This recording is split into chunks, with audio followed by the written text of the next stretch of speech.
د مردان پاکستان چوک سر نږدې سبزی منډی کې دننه د مرغو مارکیټ 50 کاله زوړ مارکیټ دی چې پکې هر قسمه مرغو توتیانو او کونټرو په شمول پیشوګانې هم ملاویږي دغه رنګ د مارکیټ کې د مرغو او توتیانو مختلف قسمه خوراکونه هم خرڅیږي د مردان برډز مارکیټ کې د 13 کالو راسه روزګار کوونکي طارق علي سونو پښتونخوا ته د مارکیټ کې د ملاویدونکو مرغو او توتیانو ویرایټي په اړه صدارنګ ویلي دي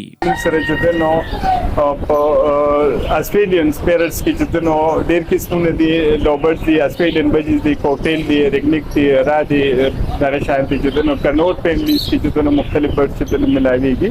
ویرایټیز هر هغه ویرایټیز چې دنو مردان کې ملاوي دي چې کم خلک چې دنو په نت باندې یا چې دنو شوق ریلیټډ چې دنو کور کې ساتل غواړي طارق علي د ګرانې ګیله کوي وایي چې خلک ډېر په مشکله خپل ضرورتونه پوره کوي په داسې حال کې خپل شوق پوره کول ډېر ګران شي چې لوجه د دوی په کاروبار هم بدغیز غورځېدلې دي چې کم خلک د خپل کار روزګار حواله سره خپل مسایل چې نو په مشکل باندې په دې مهنګای حالاتو کې چې نو کور شي نو غي د پاره بیا د خپل شوق ریلیټډ دا برز مختلف سیدونه ساتل چې نور هم ګران دي دای په وجه باندې زموږ لوکل چې د برز کاروبار کافي متاثر شوی دی د مردان برډز مارکیټ چې پکې په درزونو دکانونو دي چرته چې د لاهور او کراچۍ پرنګ غټو مارکیټونو څخه مختلف خپل مرغۍ او د توتیانو بلا قسمونه راځي او ځي خلک یې د خپل شوق لپاره ساتي